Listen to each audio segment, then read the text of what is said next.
বিপদ সীমার উপরে তিস্তার পানি। ৭২ ঘন্টার মধ্যে বন্যার পূর্বাভাস দিয়েছে পানি উন্নয়ন বোর্ড। উজানের পাহাড়ি ঢল আর টানা বৃষ্টিপাতেই কুড়িগ্রামের তিস্তা, ধরলা আর ব্রহ্মপুত্রের পানি বাড়ার সাথে সাথেই প্লাবিত হচ্ছে জেলার নিচু এলাকা। চরাঞ্চলের মানুষের চোখে এখন কেবলই দুশ্চিন্তার ভাঁজ। স্থানীয় বাসিন্দারা জানান, নদীর পানি বৃদ্ধি পাওয়ায় চরাঞ্চলের নিচু জমিগুলো দ্রুত তলিয়ে যাচ্ছে। অনেক এলাকায় বাড়ির আঙিনা পর্যন্ত পানি ঢুকে পড়েছে।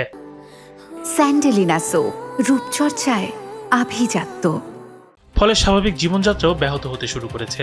এদিকে কুড়িগ্রাম পানি উন্নয়ন বোর্ডের উপবিভাগীয় প্রকৌশলী মইদুল ইসলাম রনি জানিয়েছেন, আগামী ৭২ ঘন্টার মধ্যে জেলার কিছু নিম্নাঞ্চল প্লাবিত হয়ে স্বল্পমেয়াদী বন্যা পরিস্থিতি সৃষ্টি হতে পারে। পানি বৃদ্ধি অব্যাহত থাকায় নদী ভাঙন প্রবণ এলাকাগুলোতেও উদ্বেগ বাড়ছে।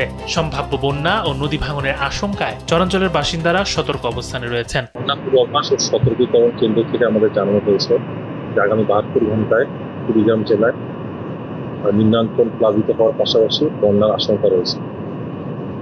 এই জন্য আমাদের কুড়িগ্রাম পানি উন্নয়ন বিভাগ থেকে আমাদের জিওব্যাগ সরবরাহ নিয়ে আমাদের যথেষ্ট প্রস্তুতি রেখেছি, যাতে করে কোনো স্থানে যে ভ্রমণ দেখা যায় তাহলে আমরা প্রায়োরিটি বেসিসে গুরুত্বপূর্ণ স্থাপনা রক্ষার্থে